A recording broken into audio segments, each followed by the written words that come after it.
We spoke with Senator Joe Manchin earlier, and we asked him about his big focus and what it is here. Energy. And the message that you were telling people? Well, the IRA, I never knew that the IRA had become so global so quick, and it really has, and people just misunderstand. And the intent of the bill, if they'll just look at the intent of the bill was for energy security.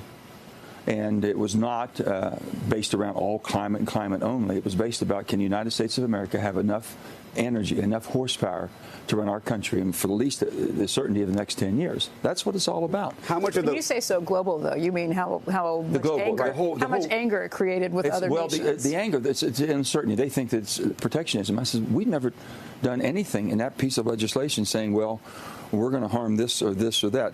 Our allies are very important to us, but I've seen with Putin weaponizing fuel, energy, and what it's done to Europe and how it's thrown it in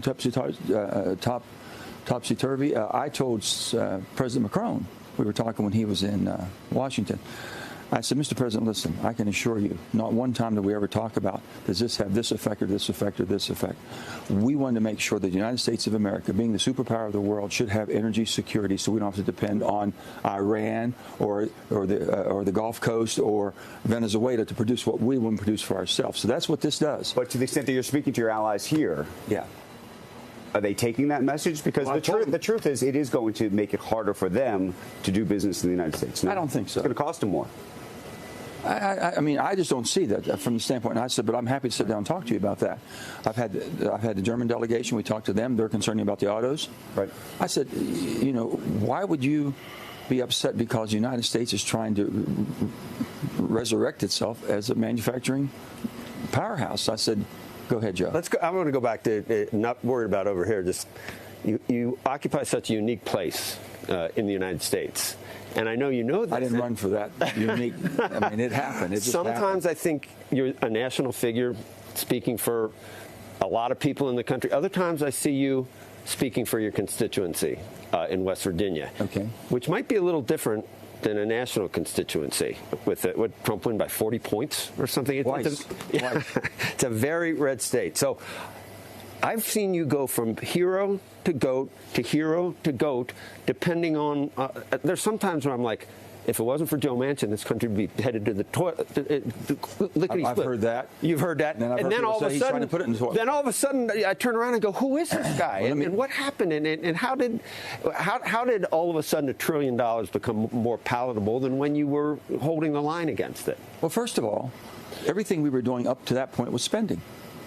Send checks, spend, send checks. It's And I said, that's just not who I am. I can't do the BBB because I thought it was absolutely an overreach, and we did not need that. It's like a mini BBB. No, it's not. There's nothing about the BBB in this except that we took the best parts that we could, that we all agreed on. These are things I've worked for 5 years with Republicans. Republicans would tell me all the time, Joe, they would say, we need more energy. I said, I agree with you. We need more energy, be more independent. We need to start paying down debt. I agree with you. We need to start paying down debt. This is the first time we paid over $300 billion to debt out of money we've raised. Haven't done that for 30 years. And then they said, we got to have permitting. We can't build anything quick enough. We did one heck of a permitting bill, and I couldn't get them to vote for it. Wasn't the permitting aspect of it necessary to offset all the renewable stuff, and then you didn't get that? It's almost like the renewable stuff here. What we did, Joe, if you look at the renewable stuff that we're doing, we have I think a responsibility to decarbonize, but not to the point and accelerate it till we have nothing left and we can't run the country. Were you misled about the permiting? Did you feel? I wasn't misled. I'm discouraged that they didn't work harder to get it done, but I got 40 votes. What I was discouraged is that my Republican colleagues only gave me 7 votes when it's something that all of them had signed on to a bill that wasn't that much different. I said, if this is what we want, and they're afraid of giving me a political win, thinking it's going to help me politically, and I'm just, I don't think that way. Do you think you need help politically in the next election, Senator? Depending on whatever happens in the next election. A lot of people in West Virginia, I think, were it's hard enough to get a Democrat elected in West Virginia. Joe, if I start looking at everything I did and decisions I make, you said it was like this and like this, okay? If I thought about just me getting elected, I'm in the wrong. I've never done that. I've been in this 40 years. they don't look at this Joe Manchin, the Democrat, that's Joe Manchin, this or that. They just said, that's Joe. He's from you might be an independent, right? I'm as independent as it gets. Are you going to be an independent? Well, I mean, how much more independent can I get? You're changing the name. Would you actually switch? So Kirsten Sinema. Would you switch? Well, I understand that. From political reasons, I mean, I'll make that decision. I want to see whatever I have the best voice to understand. I'm not protecting or I'm not opposed to either side. I look at the best issues. I look at basically the best policies and do it. They can count on you for the filibuster. That's not going to change. Filibuster, no, they know.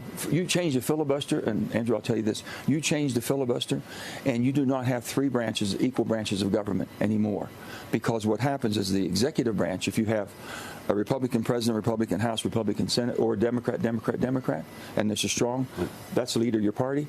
They push him, boom, and you don't have any checks and balances. So push this out. What's going to happen this summer? Debt ceiling. Debt ceiling, let me tell you what should happen, if they should, because first of all, we have to recognize we have $31.4 trillion of debt, public debt. No one's identifying that and thinking it's funny money because the interest rates are so low for so long. They just kind of play with it. And then on top of that, you have a situation where we don't have a projection of how we're going to get our finances under control. So I would talk to my friend Kevin McCarthy and say, Kevin, we can get a bipartisan, bicameral group together and ask for a bill we call the Trust Act that Mitt Romney and I have worked on. Are you guys friends? Mitt's my dear friend, I think. No, McCarthy, you said my friend. I think that everybody. I try to approach everyone as my friend okay. because I want to. I'm not. What do you think of what's happening in the House right now on the Republican side? Let me tell you. Have you all looked at what's happened to the Ohio legislature? Have you paid any attention to that? No. Probably not enough. No. Okay, here, the House Speaker just got elected. The Speaker of the Ohio legislature, being a majority of Republicans, got elected with more Democrat votes to be Speaker than Republican votes. Right. That's a coalition. So anything I would say to anybody, Democrats or Republicans, and I never did understand this purity thing. I was governor. I've been in the state legislature. You know, I work with whoever wanted to get something done.